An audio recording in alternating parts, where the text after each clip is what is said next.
मुकाबला बराबरी का नजर आ रहा है अभी तक, जम्मू कश्मीर में भी और हरियाणा में भी। और आ गया लड्डू, जलेबी हाँ, तो लड्डू और जलेबी भी बटने लगे। जलेबी भी आ रही है जी, जलेबी गाड़ी में रखी है, लड्डू आगे थे। तो ये देखिए यहाँ पर दरअसल आपको थैला जलेबी का दिखाई देगा, क्योंकि जलेबी की चर्चा हरियाणा में चुनाव के दौरान काफी रही। ये और बात है कि इसमें से लड्डू निकल रहे हैं। जलेबी पॉलिटिक्स और लड्डू का यहाँ पर बंटवारा, ये इस वक्त दरअसल कांग्रेस दफ्तर का नजारा है। यहाँ कांग्रेस में जश्न है और यहाँ पर दरअसल कांग्रेस से मौजूद है हमारे साथ जो पूरे चुनाव में मीडिया इंचार्ज रहे आलोक शर्मा जी। आलोक जी, किस तरह की रणनीति रही और किस तरह से कांग्रेस इस जीत को अचीव कर? देखिए, मुझे लगता है कि जनता का आशीर्वाद हरियाणा में भी और जम्मू कश्मीर में भी कांग्रेस के साथ और इंडिया गठबंधन के साथ है। जब हरियाणा में हम 2/3 बहुमत के साथ सरकार बनाएंगे और जम्मू कश्मीर में भी इंडिया गठबंधन की सरकार बनेगी। कांग्रेस का हरियाणा में तो फिगर साफ दिखाई दे रहा है, लेकिन जेएनके में नंबर्स कम दिख रहे हैं। नहीं, ऐसा नहीं है। आप देखिएगा जब आपकी ईवीएम खुलेंगी, ईवीएम खुलते के साथ साथ आप देखिएगा कि पूर्ण बहुमत की सरकार वहां भी हमारी बनेगी।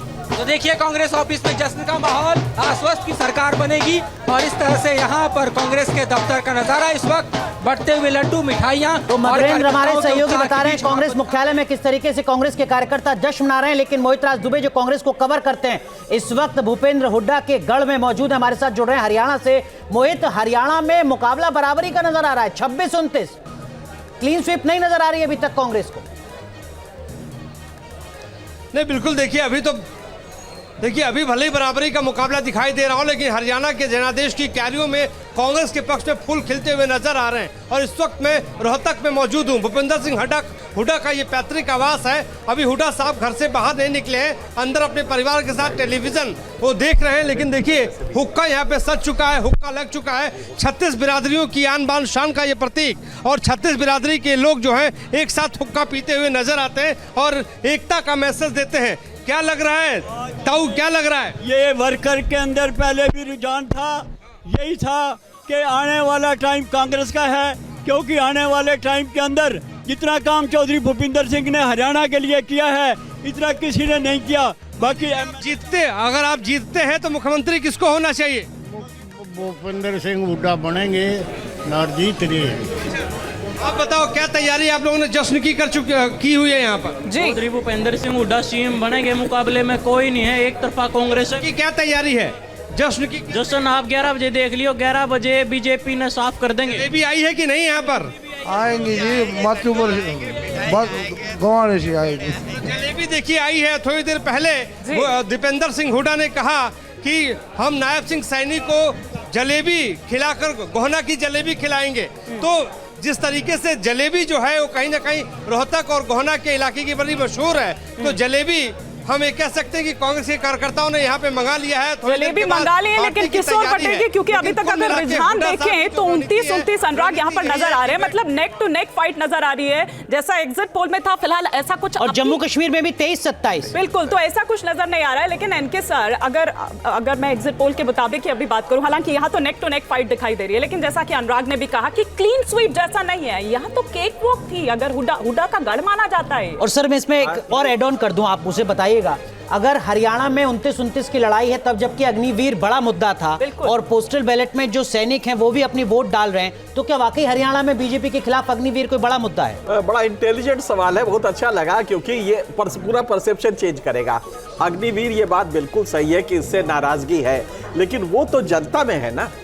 आर्मी में जो लोग हैं, और आप जानते हैं हरियाणा से आर्मी में काफी लोग जाते हैं, जम्मू कश्मीर की भी यही हालत है, वहां से फोर्सेस में जाते हैं। तो ये एक्चुअली बैलेट जो खुले हैं ये पोस्टल बैलेट है।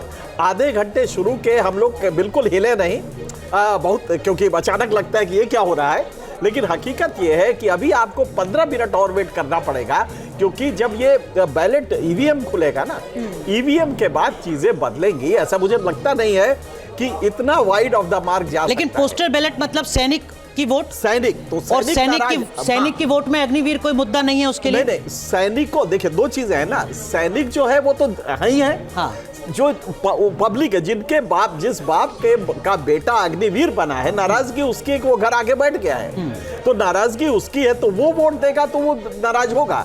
लेकिन सैनिक जो ऑलरेडी है वो बाई एंड लार्ज हम मानते हैं कि गवर्नमेंट जॉब में जो भी है वो सत्ता को वोट देता है और बीजेपी को देता है, असली बात ये है। तो इसलिए ये बैलेट पेपर में ये दिखाई दे रहा है, जो कि एग्जिट पोल से अलग है। मुझे लगता है कि हमें 15 मिनट 20 मिनट और वेट करना होगा, जिससे कि तस्वीर साफ हो जाएगी। बिल्कुल, 8:30 बजे से मानी काउंटिंग शुरू होनी है बिल्कुल ईवीएम की, और अब 5 मिनट हो चुके हैं, थोड़ा इंतजार। क्विक रिएक्शन मनोज सर का भी इस पर अग्निवीर वाले मुद्दे पर। हाँ, देखिए ऐसा है कि अग्निवीर का मुद्दा कितना बड़ा है, जिस समय ईवीएम खुलेगा उसके बाद ही वो होगा, मालूम होगा। क्योंकि जो बेरोजगारी जो एक इशू है, जो कि वहाँ क्यों बल्कि पूरे हिंदुस्तान में ही एक बहुत बड़ा इशू है, तो बेरोजगारी का क्या इम्पैक्ट इस इलेक्शन में है और हरियाणा के विधानसभा चुनाव में है, ये मेरे ख्याल से जब ईवीएम खुलेगा उसके बाद ही हमें मालूम होगा। अब विकास जी हमारे सहयोगी हमारे साथ जुड़ रहे हैं, वरिष्ठ सहयोगी, लगातार भारतीय जनता पार्टी को कई दशकों से कवर कर रहे हैं। विकास जी, आज के जो नतीजे होंगे, क्या आपको लगता है कि उनका असर आने वाले वक्त के विधानसभा चुनावों पर पड़ेगा, और बीजेपी इस बात को एसेस करके चल रही है, खासकर झारखंड में, महाराष्ट्र में, आने वाले वक्त में दिल्ली में?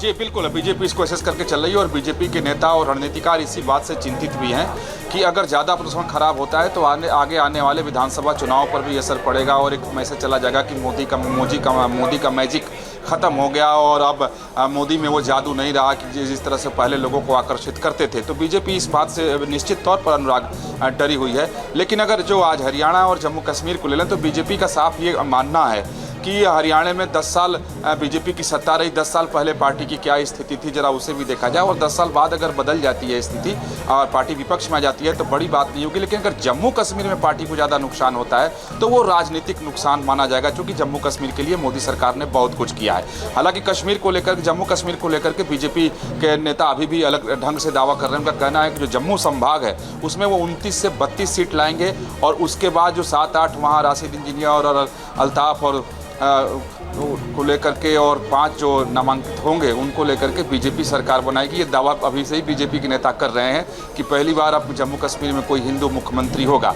तो अभी तक बीजेपी का ये दावा है। उनका कहना है कि जम्मू संभाग में वो लोग 29 से 32 सीट ला सकते हैं।